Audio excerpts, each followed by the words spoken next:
What's going on, Women's Hoop fam? This is Christopher Honeycutt, and this is the Women's Basketball Collective.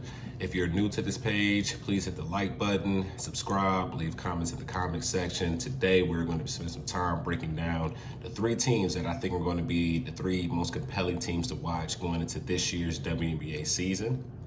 So, without further ado, let's go ahead and get straight into it. So, the first team I have on that list is the Las Vegas Aces.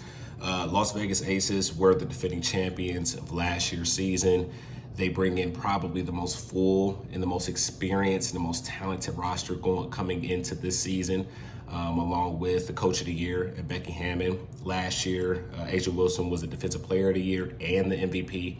So you talk about being able to dominate both sides of the floor. She's somebody who's able to do that and is a consummate leader on that team. You also have Candace Parker, who was added to this roster this offseason. She was a champion with the Chicago Sky in 2021 and also had won some other accolades that season. But mostly what Candace Parker brings is just legendary skill set, talent, IQ. Somebody who has been in the postseason several times in her career, somebody who's won at all levels, and is certainly going to be able to serve as a mentor for A'ja Wilson for the back end and the second half of her career. Then you still got Kelsey Plum, who was a first-team All-WNBA performer last season, somebody who was one of the most prominent scorers of all last season, and really showed what her potential may be on the defensive end. I know that wasn't particularly something that teams were expecting, or that was a part of the topic of conversation once she got drafted in terms of what skills she was going to be able to bring to a franchise. But I think she's really starting to turn that around, and I love to see her being more competitive on both sides of the ball. On the other wing is Jackie Young, who won Most Improved last season. Jackie Young is one of my favorite players in all of the WNBA. You talk about a low-maintenance superstar, she is that. She's somebody who can go out there and go get a bucket, but she also can guard the other team's best player. And so I think that the Aces come in with not only the most talented and the most symbiotic backcourt, but they also come in with the most talented and symbiotic front court.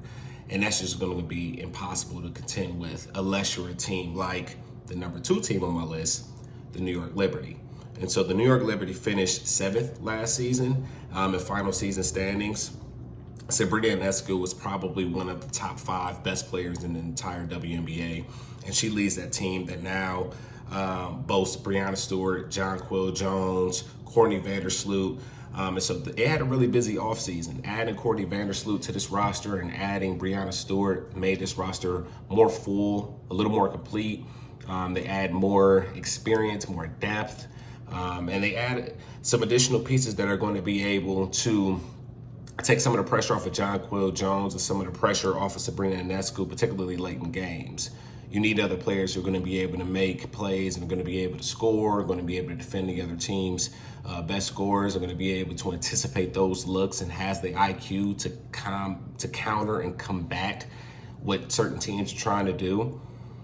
And I think that this is going to be, one of those teams that you're really going to want to keep your eye on throughout the entire season. Could potentially be a finals matchup between the Aces and the Liberty if both teams do what we expect them to do this season. And then the final team I have on that list are the Connecticut Sun.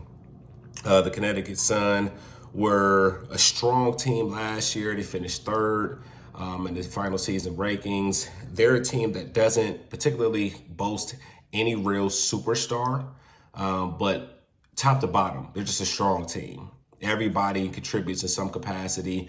Last year, Tiffany Hayes, their leading scorer, was 16 points a game, but then Alyssa Thomas and Breanna Jones also added in 13 points respectively. So just a team that you're going to want to keep your eye on. I think they have the opportunity to have a really good run in the postseason and may be able to contend for a national championship, for a WNBA finals appearance this year. So those are my top 3 teams you're going to want to keep your eye on going into this year's WNBA season. If you haven't already, please like, subscribe, and comment. Look forward to talking to you guys again and appreciate you checking out the video.